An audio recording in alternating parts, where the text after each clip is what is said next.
सब लोग ठीक बा। और हम चाहते नहीं कि दीदी खातिर एक बार जोरदार हल्ला हो जाओ खाली।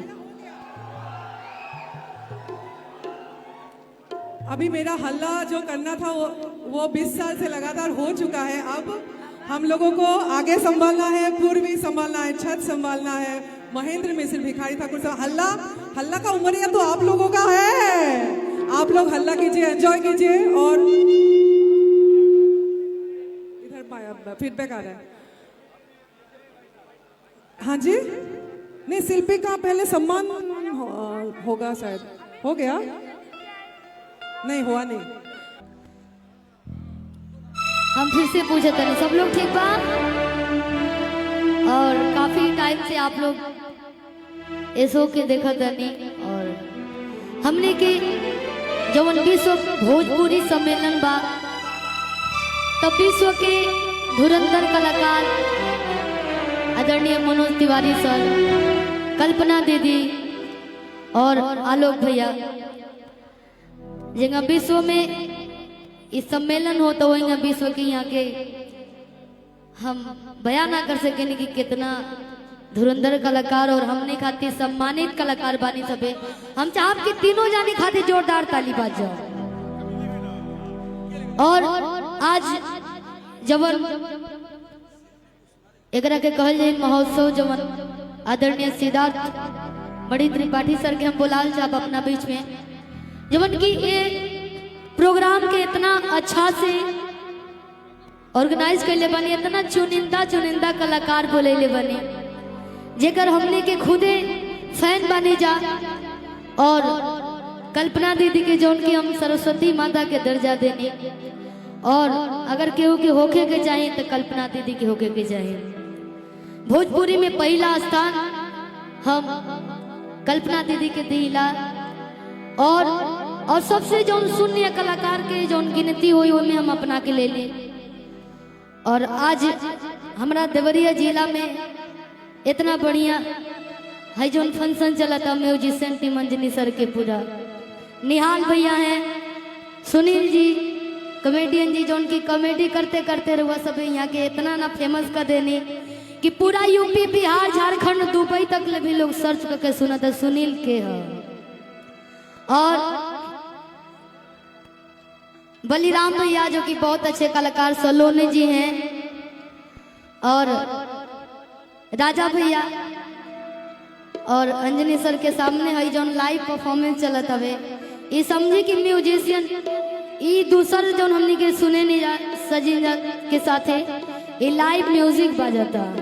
हम सबके स्वागत करते नहीं आदरणीय जितना भी लोग जब उपस्थित बा, सब लोग एजा हमरा से जे भी सामने बैठल बा सबके हम पैर छू के प्रणाम करते हैं। एक बार हाथ उठा के आशीर्वाद देती सब है।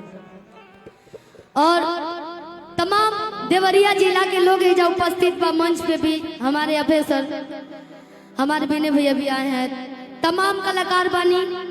और हम केकर के नाम ली, नमो मुरली भैया के पूरा टीम बाटे। और सीधा जितना भी लोग एजा कैमरा मैन भैया बाटे जो सुंदर सुंदर वीडियो रहुआ सब बनेले बने।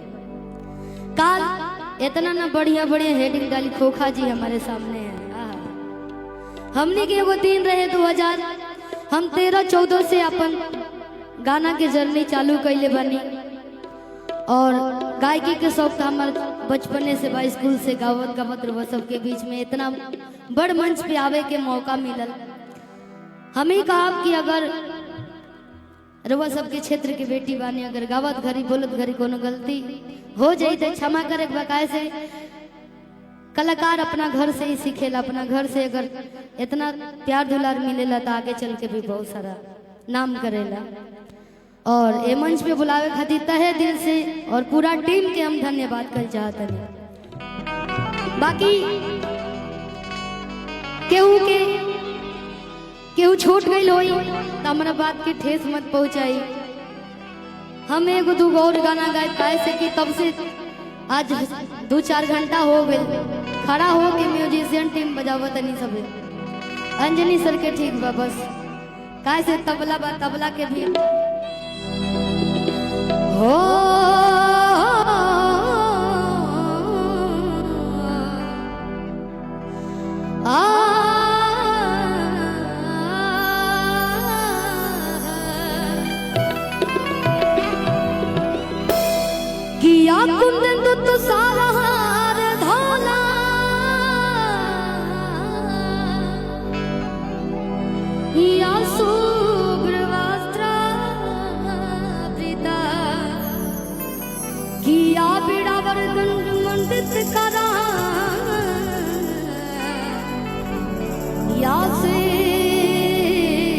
पद्मासना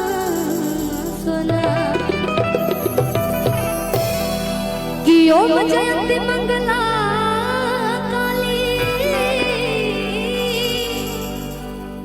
हो भद्र काली कपालिनी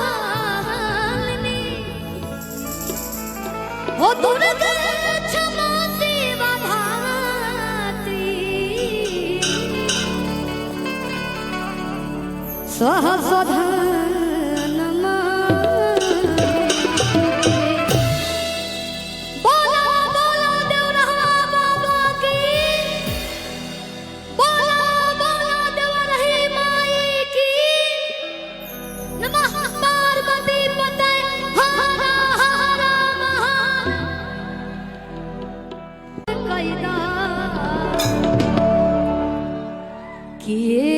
राजा जी हे गोपून कैदा आर अपन ही हाथ हमर खून कैदा।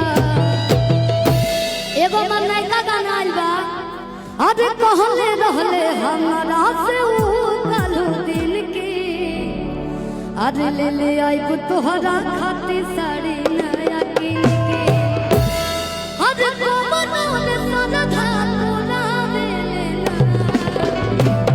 कि जबरू से हम तमना लेना जबरू से हम तमना लेना सैया जबरू से तमना लेना सैया खराब उठावे लेना हम पिघले बानी नहाए का जमाना के डरे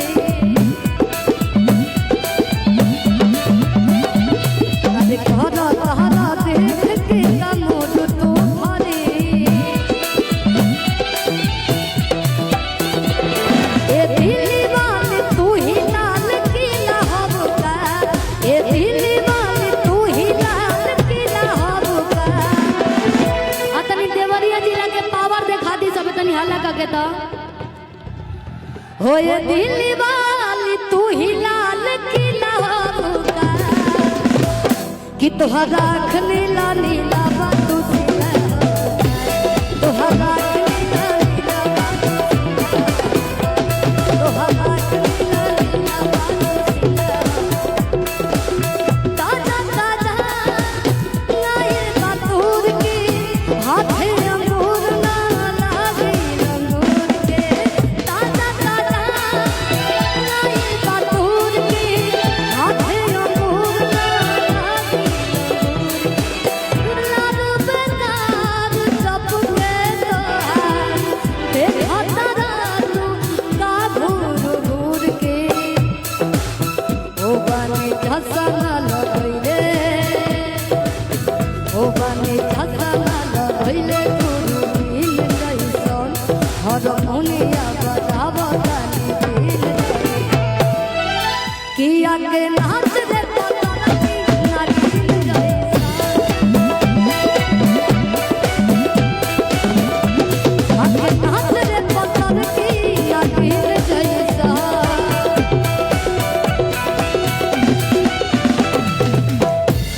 थोड़ा थोड़ा सुनाए एफ कर दीजिए एफ थोड़ा सा जुनून देखेंगे चाहिए ऐसा लगा था कि सब लोग ठंडा में ठंडा गए बा हैं हो तो हरा न बाटे तो निकोलाज राजाऊ मिला लिया हो खाके पान जनी जान तू हमारा कि अभी उसे अपन रहन सुधारा कि खाके पान जनी जान तू हमारा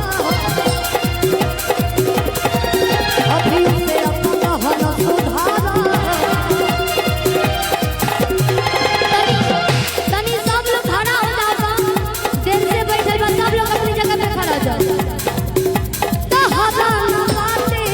निकोलाज राजाऊ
तबला वादक बा यहाँ के सिर्फ तबला ना म्यूजिक भी प्ले करेले।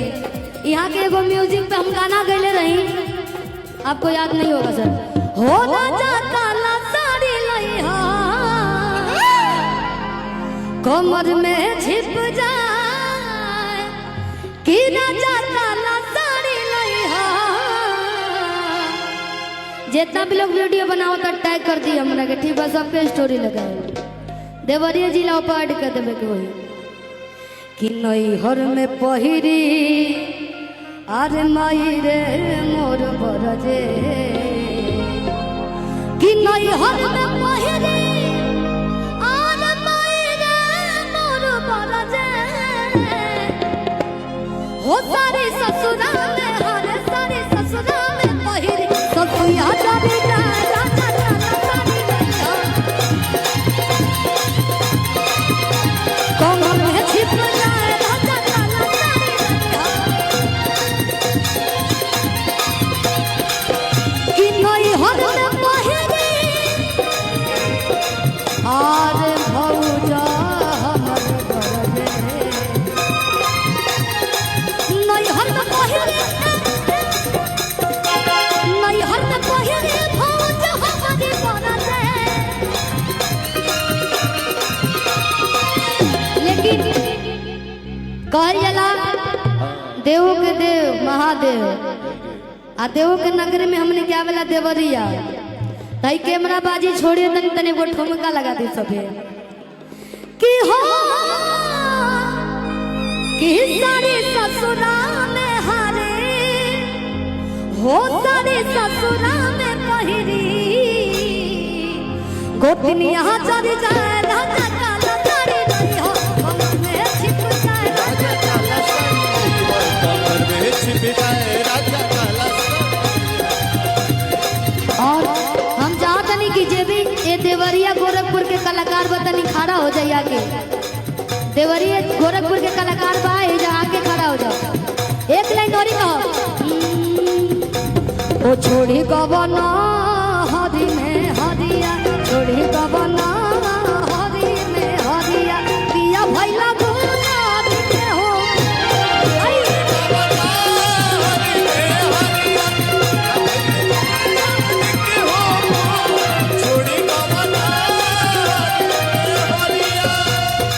अरे कबनी समतिया कि बदले कमतिया आरे अपनी गुजरिया के गइला तू कि सुना सुना लागेला से जरिया सुना सुना लागेला से जरिया पिया भैला गुलाब के हो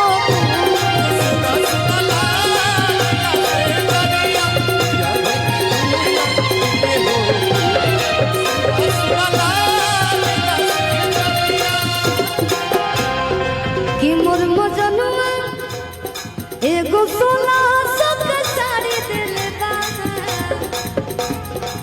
ओही बबल मुआ हमके घरे देले बा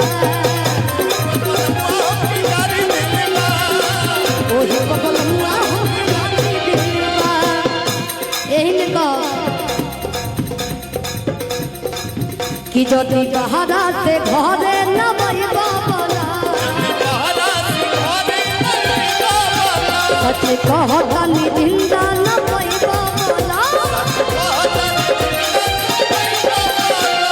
अरे तना सतइबा कि पछे पाछतइबा कि देर जदि होई जाई फसरी बाजू कि मनहवा न लागेला सवरिया मनहवा न लागेला सजरिया पिया भैला दुलारी के हो आई आई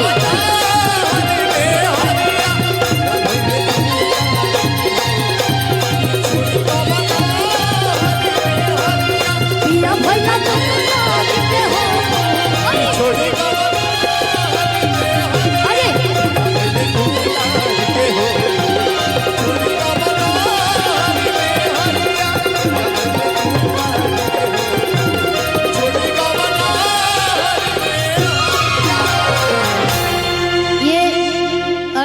श्रीवास्तव जी हैं, अपने क्षेत्र के कलाकार।